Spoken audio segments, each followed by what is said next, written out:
Kinundina ng ilang senador ang sinapit ng dalawang Pinoy na naipit sa giyera sa Israel at Palestine. Kasabay ng panawagan para sa mas mabilis na tulong, tiniyak ng mga senador na may sapat na pondo para sa emergency repatriation.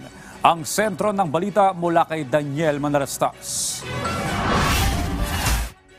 Kasalukuyang pambineberipika ng Department of Foreign Affairs kung may Pilipino pang nasawi sa gitna ng banggaan ng bansang Israel at Palestine. Sa ngayon, ayon kay DFA Secretary Enrique Manalo, dalawa pa ring Pinoy ang nasawi. We are constantly monitoring and trying to verify the information on if there are any other Filipino hostages.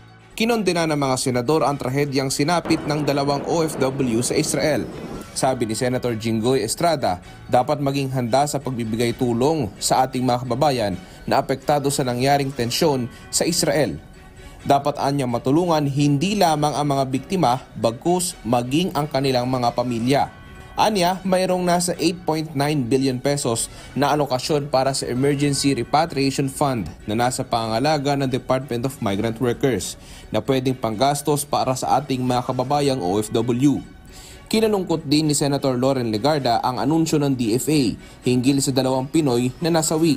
Sabi naman ni Senator Sani Angara, sakaling may problema sa repatriation, mayroong maaaring pagkuhanan ng pondo. Ayon kay Senator Amy Marcos, ang gulong nangyayari ay hindi ilang araw pa lang nangyari, kundi malalim na ang pinagmula ng hidwaan. Kaya nararapat lang anya na maging pantay ang pagtingin sa paikibaka ng mga Israeli at Palestino. Daniel Manalastas para sa Bayan.